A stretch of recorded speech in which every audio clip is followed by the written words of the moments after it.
absen ya. Reski Hadir. Mesya Hadiron. Alifa Hadiroh. Anggi. Hadiroh. Oke. Sebelum kita belajar, sebaiknya kita berdoa dulu. Siapa kayaknya? Oke, Reski pimpin doanya.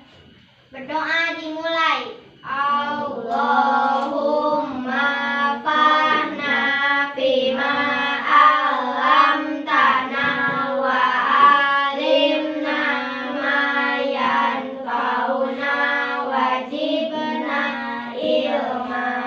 Pada materi kedua kali ini ialah ketentuan kurban dan akikah. Ada yang tahu pengertian kurban dan akikah? Kurban adalah menyembelih binatang di Idul Adha. Ada yang lain? Ya. Kurban adalah penyembelihan binatang dilakukan pada tanggal 11, 12, 13 Zulhijjah. Sekarang akikah. Akikah itu apa sih? Ada yang tahu? Ada.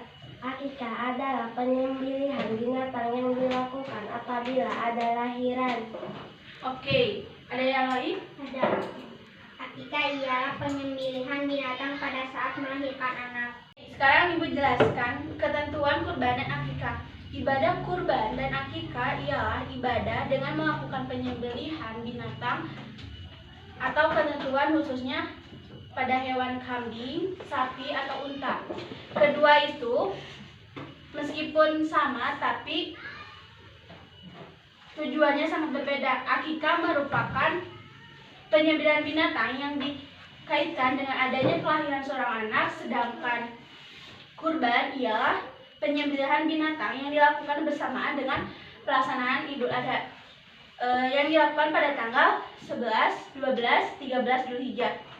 Mengerti? Mengerti. Ketentuan kurban yang pertama ialah jenis binatang dan syaratnya. Binatang yang dapat dikurbankan ialah kambing, domba, sapi, kerbau, dan unta. Binatang yang dikenakan kurban ialah binatang yang baik, yakni sudah cukup umurnya dan tidak memiliki cacat sedikit pun. Untuk kambing berumur 2 tahun atau apabila sudah ada giginya. Sedangkan domba berumur 1 tahun lebih. Untuk sapi dan kerbau sama 2 tahun dan apabila unta berumur 5 tahun. Yang kedua ialah jumlah hewan kurban. Seekor kambing untuk 1 orang yaitu 1 ekor kambing, dan untuk seekor sapi ialah 7 orang. Yang ketiga, waktu penyembelihannya.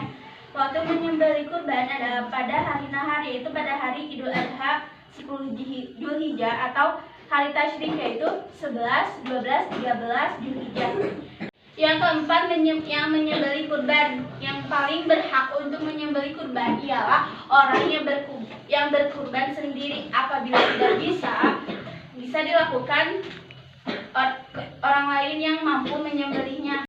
Yang kelima ialah pembagian daging kurban. Daging kurban sebagiannya sepertiga dibagikan kepada orang yang berkurban, setengahnya lagi dibagikan kepada fakir miskin. Yang keenam ialah sunnah kurban. Untuk kesempurnaan berkurban disunahkan sewaktu menyembelih kurban membaca bismillah dan membaca takbir, berdoa kepada Allah supaya kurban itu agar diterima oleh Allah. Dan jangan lupa menghadap ke arah kiblat. Dan yang kedua ialah ketentuan akidah. Akidah hukumnya sunnah bagi orang yang bertanggung jawab atas biaya hidup sang bayi. Yang kedua ialah bentuk akidah.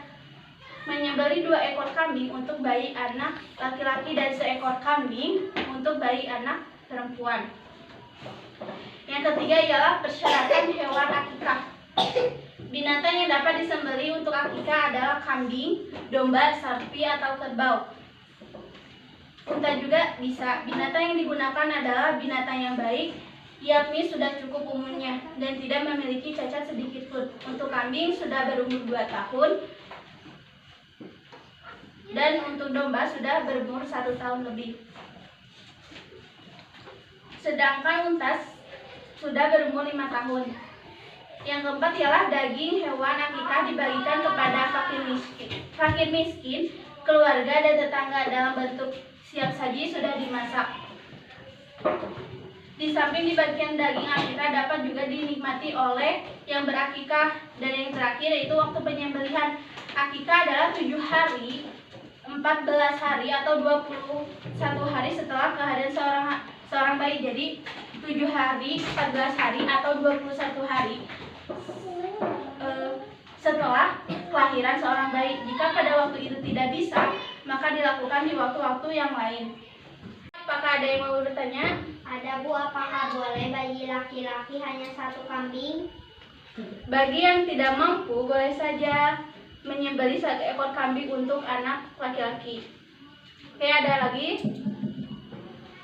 Ada lagi yang mau bertanya? Silakan. Apakah ada dalil untuk berkurban? Oke, ada. Yaitu terdapat pada Quran surat Al-Kautsar ayat 2 yaitu Fasholli lirabbika wanhar, yang artinya maka kerjakanlah kurban maka kerjakanlah sholat karena Tuhanmu dan berkurbanlah. Oke, cukup sekian yang dapat Ibu sampaikan, semoga bermanfaat. Mohon maaf apabila ada kesalahan. Ditutup saja. Rabbana atina fid dunya hasanah wa fil akhirati hasanah wa qina adzabannar. Wassalamualaikum warahmatullahi wabarakatuh. Waalaikumsalam warahmatullahi wabarakatuh.